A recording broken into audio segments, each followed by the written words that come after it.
Bom dia, meu nome é Fernando e hoje nós vamos falar um pouco sobre um conceito chamado código intencional. Esse conceito vai nos dar a oportunidade de falar de uma construção de Python chamada named tuple, ou registros. Código intencional é uma qualidade de bons programas. Esse conceito foi usado por Kent Beck para listar as 4 qualidades de um bom programa. Kent Beck foi um dos proponentes dessa filosofia de programação chamada programação ágil, que preconizava a escrita de testes como força guiadora da criação de programas. Mas enfim, a ideia do código intencional é que o texto do programa deve indicar a intenção do programador. Por exemplo, uma forma de indicar a intenção do programador é via nomes informativos para as variáveis usadas em um programa. Nomes informativos funcionam como documentação. Na verdade, o texto de um programa é a melhor documentação sobre aquele programa. Deixa eu ilustrar isso com esse exemplo. Quero escrever uma função que vasculhe uma lista de números e imprima o primeiro índice em que uma certa condição venha a ocorrer. Nesse caso, a condição é que um número seja maior do que 2 vezes o número anterior. E seguindo a filosofia de Kent Beck, a gente começa a resolver o problema escrevendo um teste. Aqui está um teste bem simples. Nesse caso, o resultado esperado é 3, pois a gente começa a contar do zero, e o número da quarta posição, que é 9, é 2 vezes maior que o número da terceira posição, que é 4. Veja que, antes disso, essa condição não ocorre. Mas então, como a gente pode resolver esse problema? Você quer parar o vídeo e pensar em uma solução? Bom, a gente começa declarando a função de interesse. Veja que ela recebe um iterador e, por enquanto, somente retorna -1. Naturalmente, esse código não vai funcionar, não vai passar no teste, mas pelo menos a gente já tem a assinatura correta da função. Vamos ver o que a gente pode fazer então. Vamos começar associando índices aos elementos da lista. A gente consegue fazer isso com a função enumerate. Enumerate retorna um iterador. Se a gente tentar imprimi-lo, veremos somente esse objeto, que é um iterador. Se quisermos ver a lista enumerada, a gente precisa transformar o iterador em uma lista, por exemplo. Agora, para continuar, vou ensinar um truque. A gente pode ir acumulando informação ao longo da lista. Python possui uma função para isso, chamada accumulate. Em Python 3, accumulate fica no módulo itertools. Mas o que essa função faz? Ela é como uma redução, mas que constrói uma lista. Em cada posição da nova lista, accumulate coloca o resultado da redução até aquele momento. Por exemplo, aqui temos os prefixos construídos com a redução de soma.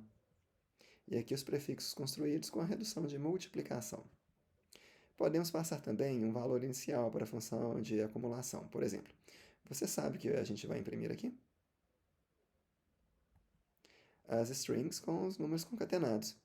Isso é o que imprimiremos nesse caso. Mas voltemos ao problema de encontrar o crescimento de dobro ou mais. Vamos usar accumulate para encontrar essa condição. Vamos usar uma função de acumulação um pouquinho complicada. Aqui está ela.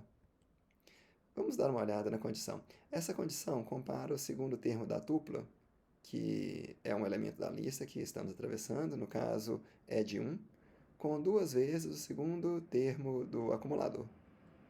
Veja que estamos atravessando uma lista de índices.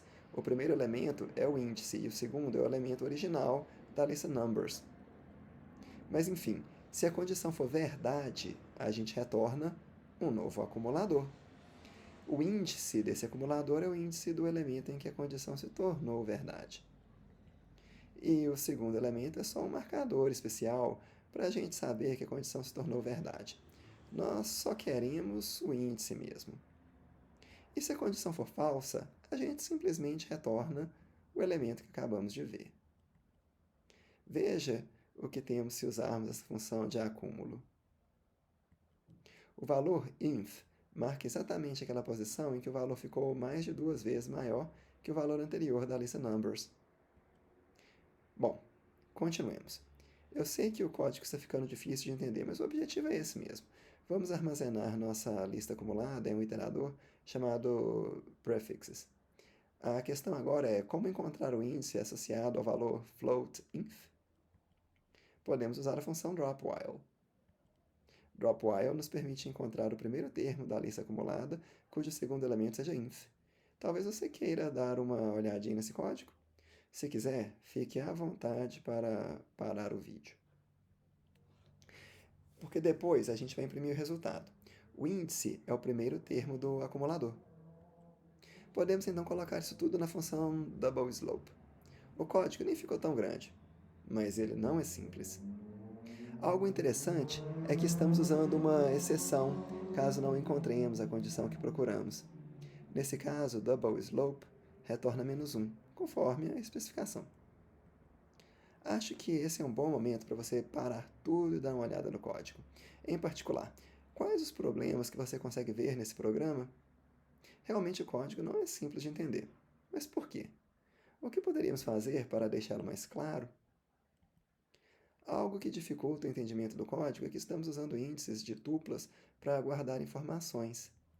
A posição 0 denota o índice dos elementos na lista, e a posição 1 denota o elemento da lista original, mas isso não é muito descritivo. A gente não está conseguindo descrever nossa intenção em código. Podemos melhorar esse aspecto de nosso programa usando registros. Registros são tuplas cujos campos possuem nomes.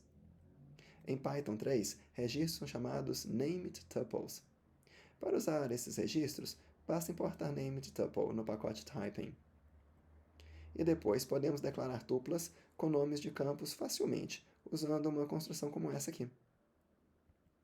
Depois, se declararmos instâncias de idxlm, nesse exemplo, teremos classes que possuem somente dois campos, idx e lm, cada um do tipo inteiro. Veja que podemos nos referir aos campos de um registro pelos seus nomes. Mas os índices continuam funcionando também.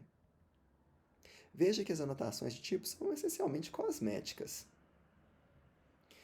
Python ainda é uma linguagem dinamicamente tipada e não há nada que possamos fazer quanto a isso. Podemos colocar qualquer tipo de valor nos campos de um registro.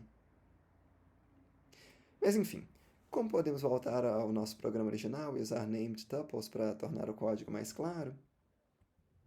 Primeira coisa, podemos declarar uma tupla com dois campos, idx e lm. Segunda parte, podemos mapear nossa lista de índices para instâncias de idx-lm. Devemos atualizar a função de acumulação, agora ela retorna instâncias de idx-lm. Temos também de atualizar a busca pela primeira ocorrência do padrão que queremos. Agora já não usamos o índice, usamos o nome de campo lm. E, finalmente, precisamos atualizar a indexação do elemento cabeça que encontramos. Agora podemos retornar o campo idx em vez de usar o número 0 para denotar esse campo. Note que ainda há muito em que podemos melhorar nosso código. Por exemplo, talvez você prefira usar uma função explícita no lugar de scan. Nesse caso, podemos usar uma função chamada scan, aninhada dentro de doubleSlope. E com esse exemplo, concluímos nossa introdução sobre registros. Na próxima aula, continuamos esse exemplo, mostrando como ele pode ser generalizado em um padrão útil e reutilizável via builders.